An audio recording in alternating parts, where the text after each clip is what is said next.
Halo semua, nama saya Muhammad Taufik, mahasiswa program Diploma 4 Akuntansi Alih Program. Di video ini kita akan membahas mengenai strategi maskapai nasional bertahan di tengah pandemi COVID-19. Seperti yang kita ketahui bersama bahwa pandemi COVID-19 sangat berdampak pada perekonomian. Hampir semua sektor ekonomi terdampak oleh virus COVID-19. Salah satu sektor yang paling terdampak adalah sektor transportasi. Dan salah satu jenis transportasi adalah transportasi udara yang dilakukan oleh maskapai penerbangan. Bagaimana dampak pandemi COVID-19 terhadap maskapai penerbangan? Kita akan mengambil contoh dua grup maskapai terbesar nasional, yaitu Lion Air Group dan Garuda Indonesia Group.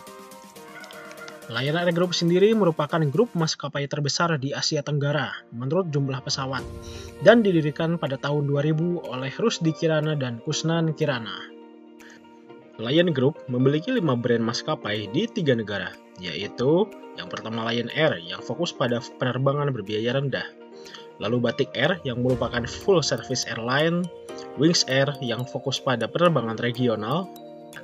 Selain itu, terdapat juga Malindo Air yang berbasis di Malaysia dan Thai Lion Air yang berbasis di Thailand. Lalu kita membahas juga Garuda Indonesia yang merupakan maskapai penerbangan nasional dan didirikan tahun 1947. Grup Garuda Indonesia memiliki 2 brand maskapai, yaitu Garuda Indonesia sendiri yang merupakan full service airline dan Citylink yang merupakan maskapai berbiaya rendah dari Garuda Indonesia.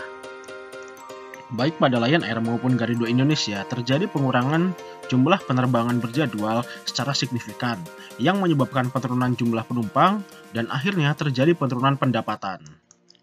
Hal ini terjadi karena pemerintah melakukan pembatasan terhadap pergerakan orang, penerapan pembatasan sosial berskala besar, serta pemberlakuan larangan mudik.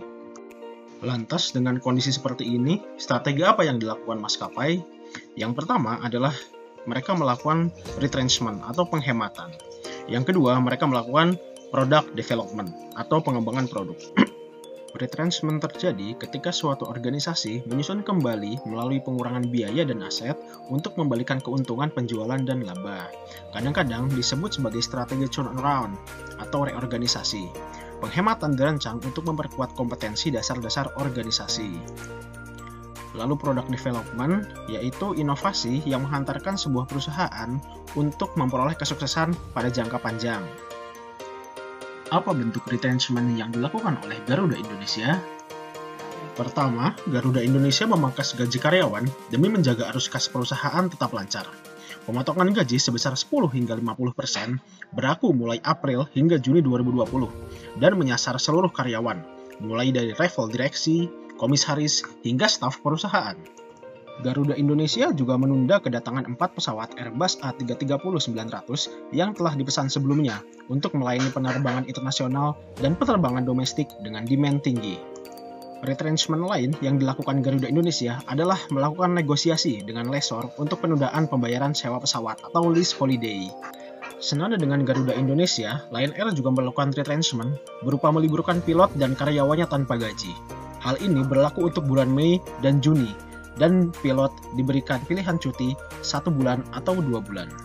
Lion Air juga menunda kedatangan pesawat Airbus A320 untuk maskapai Batik Air karena pesawat yang ada saat ini sudah melebihi yang dibutuhkan di masa pandemi COVID. Seluruh hal itu dilakukan oleh Lion Air dan Garuda Indonesia semata-mata untuk mengurangi fixed cost dan overhead cost dari maskapai sehingga arus kas dari kedua maskapai tersebut dapat terjaga.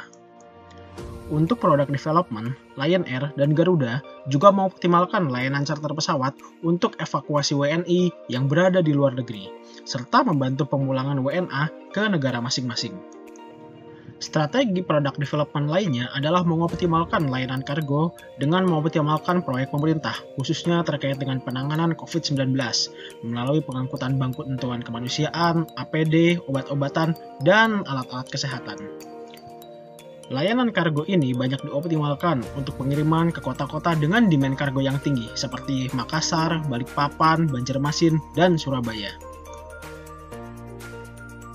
Dari pembahasan tersebut, kita dapat mengambil kesimpulan bahwa Virus COVID-19 membuat perubahan yang sangat signifikan bagi industri penerbangan. Maskapai dituntut untuk membuat strategi baru agar dapat bertahan di tengah pandemi dengan retrenchment serta pengembangan lini bisnis yang masih bisa dikembangkan untuk menjaga cash flow perusahaan. Semoga seluruh maskapai penerbangan di Indonesia dapat bertahan dalam situasi COVID-19.